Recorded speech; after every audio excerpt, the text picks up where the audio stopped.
भोपाल से प्रस्तुत हैं प्रादेशिक समाचार।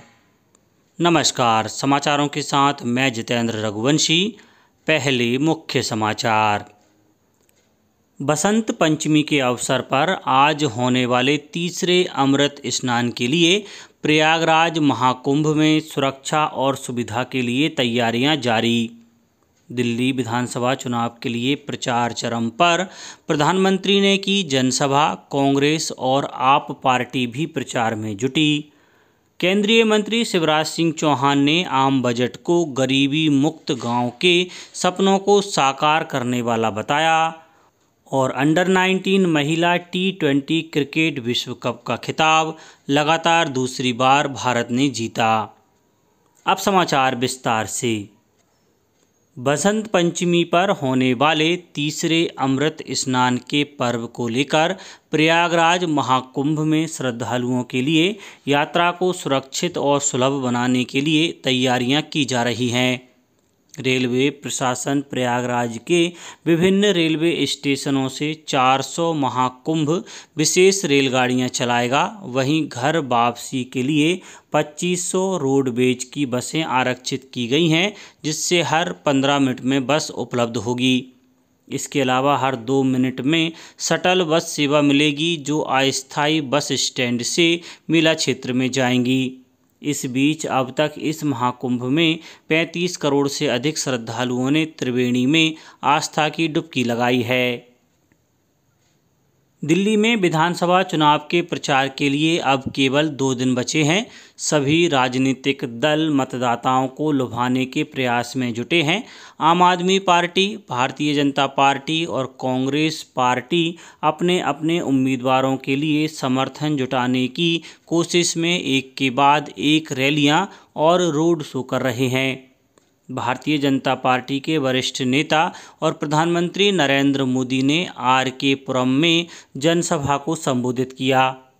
पार्टी के वरिष्ठ नेता अश्विनी वैष्णव ने घर घर जाकर प्रचार किया। इस बीच आम आदमी पार्टी के संयोजक अरविंद केजरीवाल ने मुख्य निर्वाचन आयुक्त को पत्र लिखकर मांग की है कि भारतीय जनता पार्टी के कार्यकर्ताओं और दिल्ली पुलिस के अधिकारियों के खिलाफ कार्रवाई की जाए।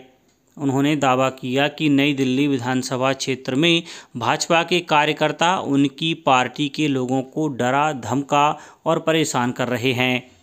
कांग्रेस अध्यक्ष मल्लिकार्जुन खड़गे भी मुस्तफाबाद क्षेत्र में जनसभा को संबोधित कर रहे हैं। 70 सदस्यों वाली दिल्ली विधानसभा के चुनाव के लिए 5 फरवरी को मतदान होगा और 8 फरवरी को मतगणना होगी। प्रधानमंत्री नरेंद्र मोदी ने कहा है कि भारत और इंडोनेशिया के संबंध केवल भू राजनीतिक ही नहीं हैं, बल्कि हजारों वर्ष पुराने हैं। इंडोनेशिया की राजधानी जकार्ता में श्री सनातन धर्म आलयम के महाकुंभाभिषेकम को ऑनलाइन संबोधित करते हुए श्री मोदी ने कहा कि दोनों देश संस्कृति, सभ्यता और आध्यात्मिक रूप से जुड़े हुए हैं। उन्होंने कहा कि जब कोई भी भारतीय प्रवानन मंदिर जैसे इंडोनेशिया के मंदिरों में जाता है तो उन्हें काशी और केदारनाथ की याद आती है। सूचना एवं प्रसारण मंत्रालय में सचिव संजय जाजू भोपाल दौरे पर थे। उन्होंने दूरदर्शन परिसर में सूचना प्रसारण मंत्रालय के विभिन्न विभागों के प्रतिनिधियों के साथ बैठक कर दिशा निर्देश दिए। उन्होंने दूरदर्शन के कार्यक्रमों और प्रसार भारती के OTT प्लेटफॉर्म वेब्स को लोकप्रिय बनाने के संबंध में चर्चा की। श्री जाजू ने इससे पहले भारत भवन में चल रहे भोपाल साहित्य एवं कला महोत्सव के एक सत्र में भी हिस्सा लिया। इस वर्ष जनवरी महीने में वस्तु और सेवा कर GST के रूप में 1,95,000 करोड़ रुपए से अधिक का कुल राजस्व प्राप्त हुआ है। यह जनवरी 2024 की तुलना में 12.3% अधिक है। इस वर्ष जनवरी में केंद्रीय वस्तु और सेवा कर संग्रह 36,077 करोड़ रुपए और राज्य वस्तु और सेवा कर 44,942 करोड़ रुपए है। एकीकृत वस्तु और सेवा कर संग्रह की राशि 1 लाख करोड़ रुपए से अधिक और उपकर 13,412 करोड़ रुपए है।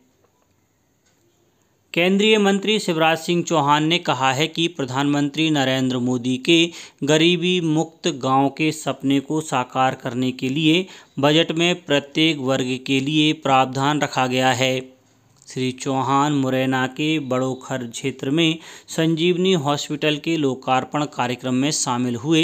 उन्होंने किरार धाकड़ समाज के प्रतिभाओं को भी सम्मानित किया। पत्रकारों से चर्चा के दौरान श्री चौहान ने बजट को अभिनंदनीय बताते हुए कहा कि गरीब, किसान और जन जन के विकास के लिए किए जा रहे कार्यों का परिणाम है कि सभी वर्गों का ध्यान बजट में रखा गया है। राज्यपाल मंगूभाई पटेल महाराजा छत्रसाल बुंदेलखंड विश्वविद्यालय छतरपुर के चौथे दीक्षांत समारोह में शामिल हुए।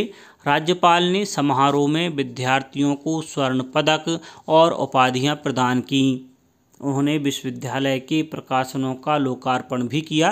राज्यपाल ने समारोह के सारस्वत अतिथि एवं नौसेना प्रमुख एडमिरल दिनेश कुमार त्रिपाठी को MCBU डॉक्टर ऑफ साइंस की उपाधि से विभूषित किया। समारोह में उच्च शिक्षा मंत्री इंदर सिंह परमार ने उपाधि प्राप्त करने वाले विद्यार्थियों को बधाई दी। मुख्यमंत्री डॉक्टर मोहन यादव ने गुजरात के सापुतारा घाट के पास यात्रियों से भरी बस के खाई में गिरने से हुई दुर्घटना में मध्य प्रदेश के श्रद्धालुओं के असामयिक निधन पर दुख व्यक्त किया है। मुख्यमंत्री ने घायलों के शीघ्र स्वास्थ्य लाभ की कामना भी की है। उन्होंने सभी मृतकों के परिजन को मुख्यमंत्री स्वेच्छानुदान मद से 4-4 लाख, गंभीर रूप से घायलों को 1-1 लाख एवं सामान्य घायलों को 50-50 हज़ार रुपये की सहायता राशि देने और समुचित इलाज की व्यवस्था करने के निर्देश दिए हैं। उल्लेखनीय है कि प्रदेश के श्रद्धालुओं को द्वारका की ओर ले जा रही यात्री बस का नासिक सूरत हाईवे पर खाई में गिरने से शिवपुरी के 4 यात्रियों सहित 5 लोगों की असामयिक मृत्यु हो गई और 20 से अधिक यात्री घायल हुए हैं। उत्तराखंड में राष्ट्रीय खेलों में भारोत्तोलन में महाराष्ट्र के बैसव शाहजी ठाकुर ने पुरुषों के 102 किलो वर्ग में नए राष्ट्रीय रिकॉर्ड के साथ स्वर्ण पदक जीता। निशानेबाजी में मध्य प्रदेश की असी चौकसे ने महिलाओं की 50 मीटर राइफल 3 पोजीशन में नया राष्ट्रीय रिकॉर्ड बनाते हुए स्वर्ण पदक हासिल किया। भारत ने ICC अंडर-19 महिला T20 क्रिकेट विश्व कप का खिताब लगातार दूसरी बार जीत लिया है। कोलालमपुर में फाइनल में भारत ने दक्षिण अफ्रीका को 9 विकेट से हराया। भारत ने 83 रन का लक्ष्य 52 गेंद शेष रहते आसानी से हासिल कर लिया। मुख्यमंत्री डॉक्टर मोहन यादव ने भारत की अंडर-19 महिला T20 क्रिकेट टीम द्वारा विश्व कप जीतने पर बधाई और शुभकामनाएं देते हुए सभी खिलाड़ियों के उज्ज्वल भविष्य की कामना की। अब कुछ समाचार संक्षेप में। अपर मुख्य सचिव राजेश राजौरा ने उज्जैन के कलेक्टर कार्यालय में सिंहस्थ 2028 की तैयारी के लिए कार्यों की समीक्षा बैठक की। उन्होंने अभी तक शुरू किए गए कार्यों के लिए अलग अलग विभागों के अधिकारियों के साथ चर्चा की। भोपाल स्थित मध्य प्रदेश जनजातीय संग्रहालय के समय में परिवर्तन किया गया है। फरवरी से अक्टूबर तक दोपहर 12 बजे से रात्रि 8 बजे तक संग्रहालय दर्शकों के लिए खोला जाएगा। केंद्रीय कृषि एवं ग्रामीण विकास मंत्री शिवराज सिंह चौहान 5 फरवरी को सीहोर में प्रधानमंत्री कृषि सिंचाई योजना 2.0 वाटर शेड यात्रा का शुभारंभ करेंगे।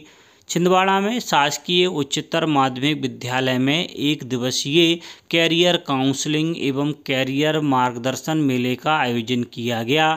प्रकृति के उल्लास और ज्ञान की देवी माता सरस्वती की आराधना का पर्व बसंत पंचमी देवास जिले में पारंपरिक श्रद्धा और उल्लास के साथ मनाया गया। इस मौके पर जिले भर में अनेक स्थानों पर सरस्वती पूजन के कार्यक्रम आयोजित किए गए और खंडवा में नर्मदा जयंती का पर्व 4 फरवरी तक मनाया जाएगा।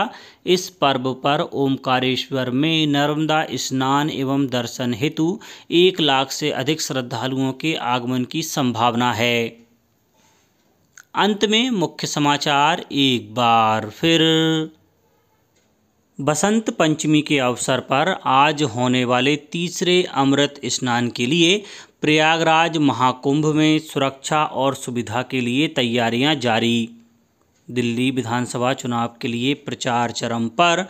प्रधानमंत्री ने की जनसभा। कांग्रेस और आप पार्टी भी प्रचार में जुटी। केंद्रीय मंत्री शिवराज सिंह चौहान ने आम बजट को गरीबी मुक्त गांव के सपनों को साकार करने वाला बताया। और अंडर-19 महिला T20 क्रिकेट विश्व कप का खिताब लगातार दूसरी बार भारत ने जीता।